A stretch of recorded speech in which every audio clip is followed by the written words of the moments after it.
Well, we're starting to see some pretty massive cope from the Rings of Power media shill team. First, it was, oh, review brigading is happening and it's so evil and so bad and it's ruining it. To, ha ha ha, take that, trolls. We had 25 million people tuning in.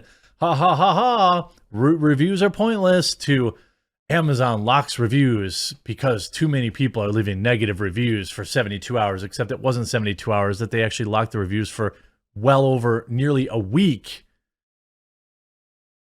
To now, well, reviews are worthless, pointless.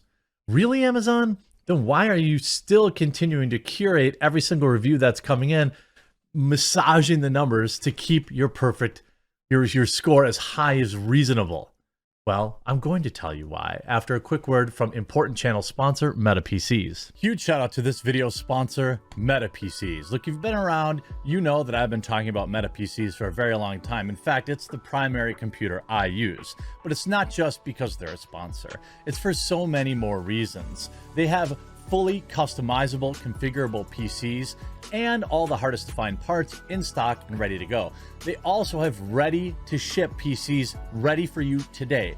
Here's a couple reasons why I like Meta PCs. First and foremost, it's veteran ownership. Meta PCs is a veteran-owned business. One of Meta's owners has served both in Afghanistan and Iraq and received a Purple Heart for his service. Meta also employs military veterans in Meta's Operations Center and also provides systems to veterans going back to school to help them re-enter the workforce all across the United States. They offer financing. It has 100% US-based sales and support. And when you receive your PC, it's ready to go right out of the box. You don't have to get complicated and set things up. You just plug it all in and you're ready to rock. And on top of that, Meta PCs is offering you, my viewer, a huge discount when you use the link in the description or you use promo code TheQuartering. If you use my code at checkout, not only do you save money, but you support my content and a company that will not bow to cancel culture. So maybe you're not ready to pick up a new computer today, but when you are, remember to go to metapcs.com and use promo code TheQuartering to support me and to save money. And everybody wins. You might not be in the market right this second, but Meta PCs is stuck by this channel. It's the computer I use, it's the laptop I use, and it's the computer I recommend. So keep that promo code handy so you can save when you are ready. The Rings of Power viewership numbers proves audience ratings are useless. This by Stephen Colbert. Not that one, although probably that one. I wouldn't doubt that it's actually him. Hold on a second. Is it? No, okay. It would have been funny. Lord of the Rings and the Rings of Power posted huge debut numbers despite being review brigaded, proving audience reviews are useless. Well then, why did the very same news outlet whine and complain about reviews? Why did you say that the negative reviews are evil and bigoted?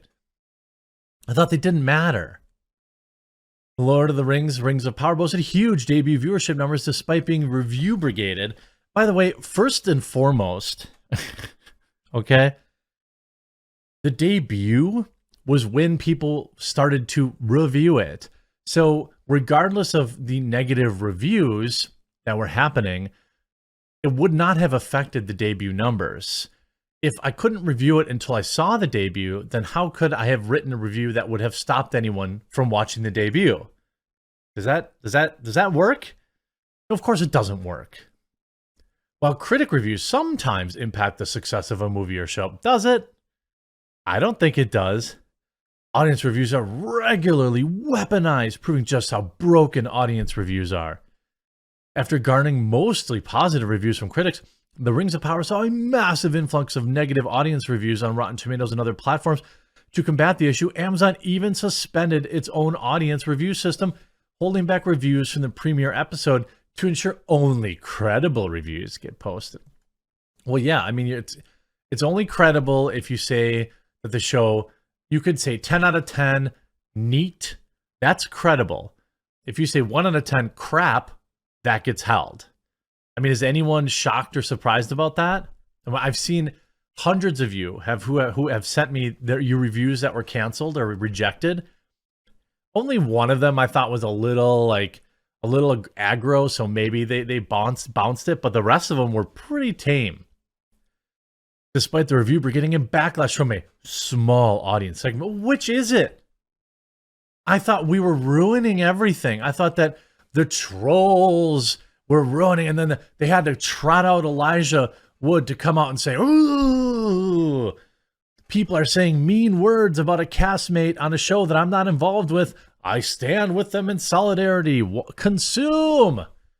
Dear Amazon, consume viewers, consume. The show still posted record-breaking viewership numbers, seeing 25 million viewers in the first 24 hours. By the way, we don't know. We have no idea if they actually sold a single Prime membership for this. Remember that Amazon doesn't make any money from this unless they're selling Prime memberships.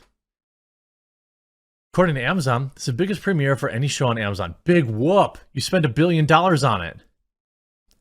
Comparatively, HBO is boasting 25 million viewers for Game of Thrones prequel House of the Dragon over the course of a week. So House of the Dragon is just as big. A Game of Thrones prequel is just as big as as Lord of the Rings. I guess you could, they're both pretty big, I guess, to be fair.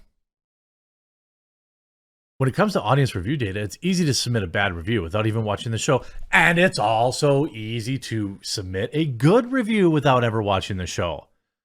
It's so frustrating that sites like Screen Rant and these other shill media websites, they just purposely ignore that, don't they?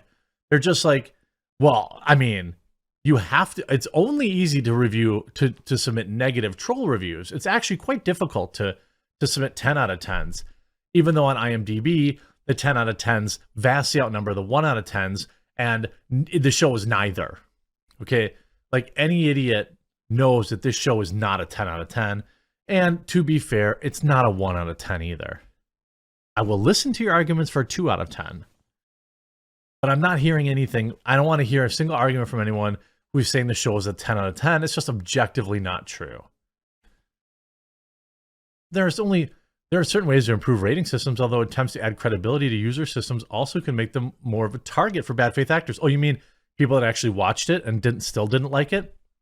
That's why they won't do it. You know that, right? That's why they won't do it. Because they know if they say, oh, this is a verified user, and we we bounce their negative review, that's just as bad. If it's a verified viewer and they allow it through, now there's credibility. Now they can't just have all their little minions like Screen Rant and Variety and The Hollywood Reporter write articles that say all these negative reviews are from trolls. If they give us the power, people that have watched it, I've slugged through this whole series. If I had to choose between watching Lord of the Rings, The Rings of Power, and a race between two different colors of paint drying on the very same wall, I would choose the paint. And it wouldn't even be that difficult. And I'm still watching it so that I have some credibility to the things that I'm saying. Long before Rotten Tomatoes and other internet review aggregate existed, movies and TV performance was directed by organic word of mouth, box office performance, TV ratings, and things haven't changed much. While audience reviews may be a part of the conversation as a form of social proof, word of mouth and viewership performance still are the biggest factors for content success. Okay. So are you saying that the reviews, this is what they're really saying. Negative user reviews are irrelevant because House of the Dragon has an overwhelmingly positive review score. When I look at House of the Dragon on IMDb, I'm like, dang, I got to put this show in my watch history. I don't know about you all. I suspect you'll agree with me. Leave a like on the video if you do. I value user review scores far more. Now, are there movies I've seen that didn't have a great user review score that I liked? Yeah, of course. And there's still I still watch a lot of movies that I don't check the reviews before, but it's interesting to me is that you have the Mary Sue, oh, actually everybody's a woman. And actually, what did J.R.R. Tolkien actually say about race? Again, it's irrelevant. What this is an attempt to gaslight and shift the conversation. It's not what he said about race. It's what's written in the books.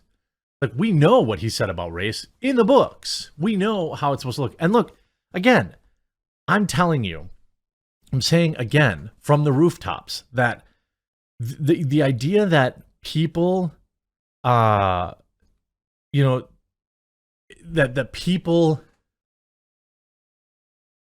people reject shows simply because of diversity is simply incorrect. It is proven incorrect by the success of the House of the Dragon. It's great. It's so great to have this. It just blows BTFOs, every one of these lunatic shills who say, oh, well, it's actually because people are just deeply racist. No, it isn't. House of the Dragon is arguably more diverse than Lord of the Rings, the Rings of Power. And you don't see the same kind of negative review brigading there. And by the way, you've had 25 million, okay? 25 million people watch the show. Why are there only 11,000 reviews? Why? If I look at a most recent review, you finally have some from today, and it is a 1-star. It looks like most of the most recent reviews are 1 and 2 stars. Look at this. If we go to the most recent, they're getting flooded now. Dull and joyless, missed opportunity, censoring reviews, and they actually let that through. Amazon thinks they can censor viewers of their show. They deem reviews to be inappropriate if it doesn't get 5 stars. So here I am writing again. I found the characters to be dull and poorly written, and particularly jarring since some of the characters make it through to Lord of the Rings trilogy. Dialogue is written to provoke drama even when it doesn't make sense. Don't waste your time with this show. These are all 1 and 2 stars. The last 10 reviews they're all 1 and 2 stars. And it's dropped to 3.4 out of 5 from 3.6. I suspect that if they open this up to 20, 30,000 reviews, it's going to be sub 3s. And it should be, because the show is a 2 out of 5. I think that's where it's at right now through 3 episodes. Could it recover? Absolutely. And I hope it does. But Amazon is being forced to let through the truth now. Bad, steaming plate of garbage bad. Battlefield Earth, hold my beer bad. 1 star. I mean, you could argue now that they've opened the floodgates. And they're letting through. Now, I don't know how many they're rejecting, but they're certainly letting through plenty of spicy 1 stars. If I look at 5 stars, they're very long, and here's like a certified check mark. How do you get a certified check mark? Anyway, episode 4 this weekend. Better get it together fast or it's going to continue to go down the toilet. I hope you enjoyed this video. If you did, make sure you click that red subscribe button down below. We'll talk to you again real soon.